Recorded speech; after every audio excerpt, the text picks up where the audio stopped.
पवित्र बीजक प्रज्ञाबोध चाचर 1 पद 4। चाचर 1 पद 4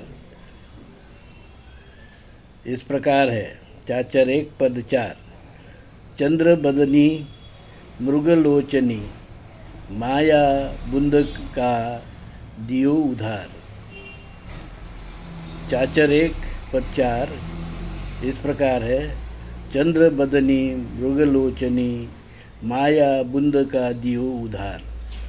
अब हम शब्द अर्थ जानेंगे। शब्द अर्थ चंद्र बदिनी। चंद्र बदनी का अर्थ है चंद्र जैसा सुंदर मुखड़ा और चंद्रकोर। यह सुंदर स्त्री के लिए उपमा है। मृगलोचनी का अर्थ है मृग या हरिण जैसे बड़े बड़े आंखों वाली भी सुंदर नयन वाली स्त्री के लिए उपमा है। माया का अर्थ है इच्छा, तृष्णा, कामना, वासना। बुंद का दियो उधार का अर्थ है बुंद शरीर से पैदा उत्पन्न हुई। अब हम प्रज्ञाबोध जानेंगे।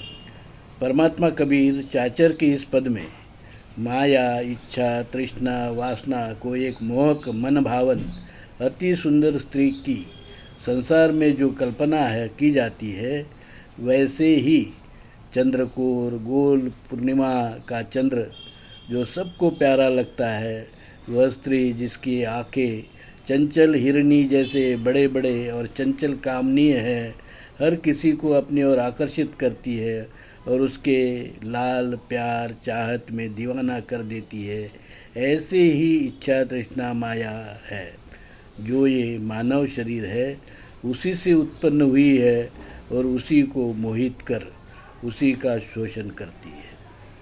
परमात्मा कबीर ने उनकी वाणी पवित्र बीजक में हमें मूल भारतीय हिंदू धर्म का जो ज्ञान दिया है, उस ज्ञान में उन्होंने बताया है कि मानव को शील, सदाचार, भाईचारा, विश्व बंधुत्व, अहिंसा और शांति का मार्ग जो सनातन पुरातन आदिकाल से आद्यकाल से हमारे आदिवासी भाई, मूल भारतीय भाई उसका जो है धर्म का पालन करते रहे हैं।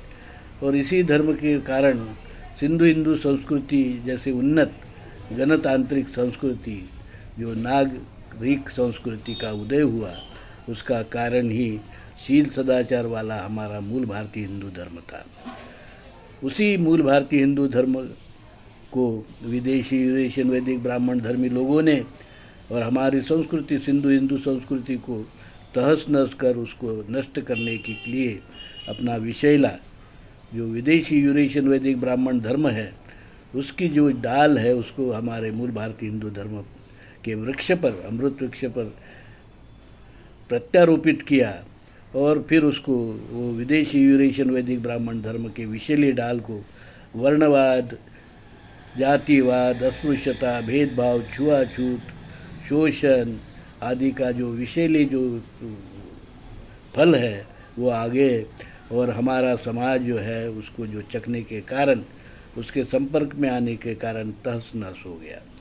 जाति वर्णवाद में बढ़ गया, अस्पृश्यता, ऊंच नीच आदि में बढ़कर अपने आप समाज का ही अहित कर बैठा। अब उस समाज को फिर से जो है धर्मात्मा कबीर ने 15वीं शताब्दी में अपनी पवित्र वाणी बीजक के माध्यम से फिर से उनको चेतना दी और मूल भारतीय हिंदू धर्म पुनर्स्थापित किया। उसी मूल भारतीय हिंदू धर्म का जो है धर्म ग्रंथ हमारा पवित्र वाणी बीजक है, जो धर्मात्मा परमात्मा कबीर वाणी पवित्र बीजक है। और इसी मूल भारतीय हिंदू धर्म का कानून है डॉक्टर आम्बेडकर लिखित हिंदू कोड बिल के कायदे संविधान। और मैं दौलत राम, धर्म विक्रमादित्य, कबीर सत्व, परमहंस दौलत राम, जगतगुरु नरसिंह, मूल भारतीय हिंदू धर्म विश्वपीठ कल्याण। हमने कल्याण में मूल भारतीय हिंदू धर्म का प्रथम आद्य धर्मपीठ बनाया है, जिसका मैं जगतगुरु हूँ। इस प्रकार से हमारा जो है धर्म मूल भारतीय हिंदू धर्म आज एक परिपूर्ण धर्म है, जिसकी एकमात्र धर्म ग्रंथ है, जिसका पवित्र वाणी पवित्र कबीर वाणी पवित्र बीजक कानून है डॉक्टर आम्बेडकर लिखित हिंदू कोड बिल। और जो विश्वपीठ है जगत, हमने जो निर्माण किया है, मूल भारतीय हिंदू धर्म विश्वपीठ का निर्माण किया है। और इस प्रकार से ये पूरी परिपूर्ण धर्म जो शील सदाचार भाईचारा का धर्म है, ममता और समता का धर्म है, विश्व बंधुत्व का धर्म है, उस धर्म का हमें विश्व में प्रचार प्रसार करना है।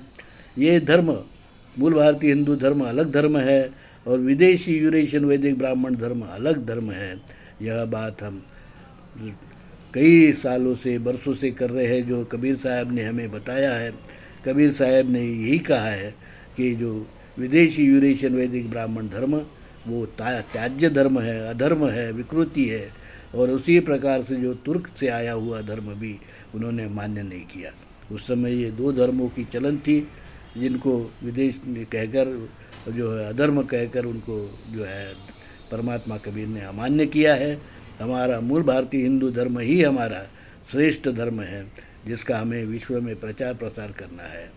साधु साधु साधु।